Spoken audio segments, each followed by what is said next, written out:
Mesdames, bonjour et bienvenue à l'écoute de cette autre édition de votre revue de presse. Nous sommes le mercredi 23 juin 2021 au Cameroun.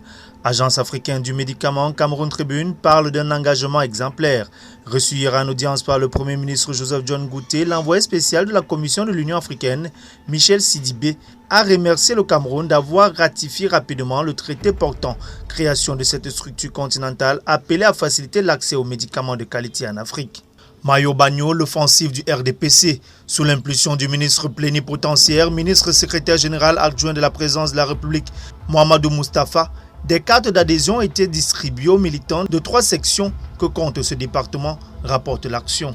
Transition verte, l'exemple qui vient de Tchang, en plus de la maîtrise de la gestion des déchets, l'unité de tri, la toute première en Afrique noire qui a été inaugurée à Tchang hier le 22 juin 2021 par le Mindevel, en présence de l'ambassadeur de France au Cameroun, apparaît déjà comme la solution pour révolutionner la production de l'agriculture biologique dans les communes camerounaises, relève l'Action. Djombe Penja, l'adjoint au maire, toujours en prison pour viol. Selon Le Jour, Médard Tuente est détenu à la prison principale de Konsamba depuis le 4 juin 2021.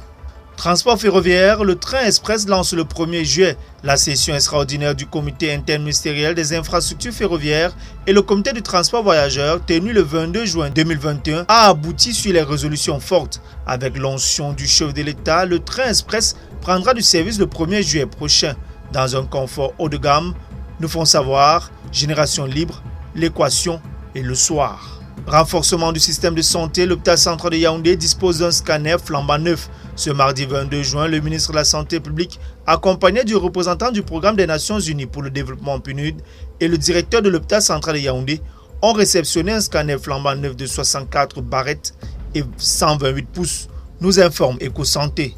Transfert de fonds à l'international, c'est toujours aussi compliqué, constate Cameroun Tribune depuis plusieurs semaines. Il est difficile d'envoyer de l'argent à l'étranger depuis le Cameroun.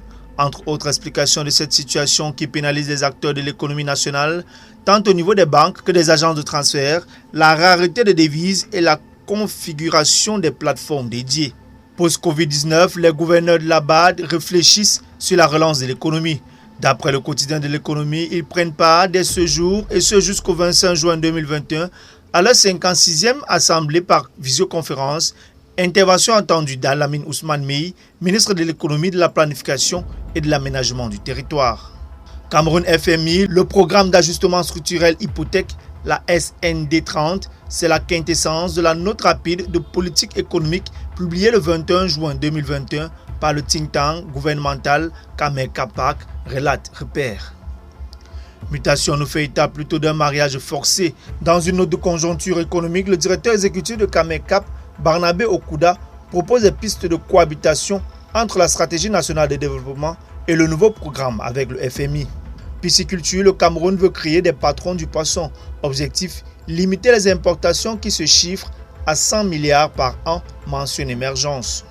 Mesdames, Messieurs, merci infiniment de votre aimable attention. Prenons rendez-vous demain jeudi pour la 4e production de la semaine de votre revue de presse.